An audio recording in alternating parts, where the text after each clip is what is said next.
پردہ کیا ہے؟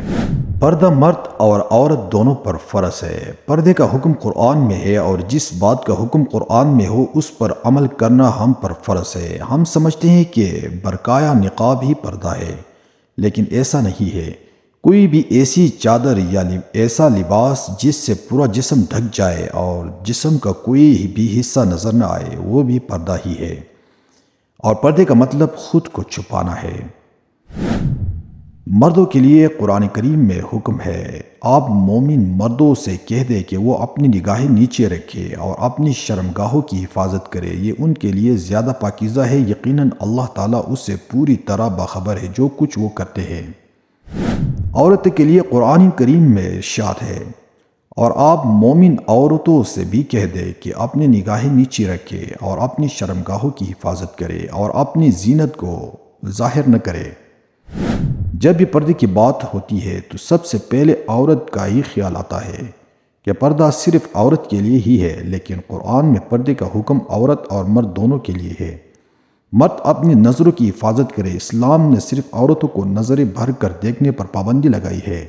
انسان نظروں پر قابو پا لے تو شرمگاہ خود بخود کنٹرول ہو جاتی ہے، اس لیے نظروں کی حفاظت کا ذکر ہے۔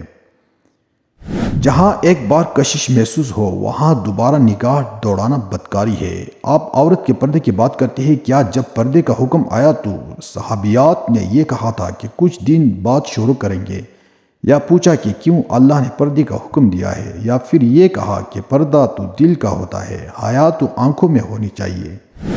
حضرت عائشہ رضی اللہ تعالی عنہ کہتی ہے کہ جب یہ آیات نازل ہوئی اور وہ اپنی اوٹنیاں اپنے گریبانوں پر ڈالے رہے اور اپنی زینت کسی کے سامنے ظاہر نہ کرے، تو ان عورتوں نے اپنے نیچے باندھنے والی چادروں کو کناروں سے دو حصوں میں پھاڑ لیا اور اس سے اپنے سروں اور چہروں کو ڈھانپ لیا۔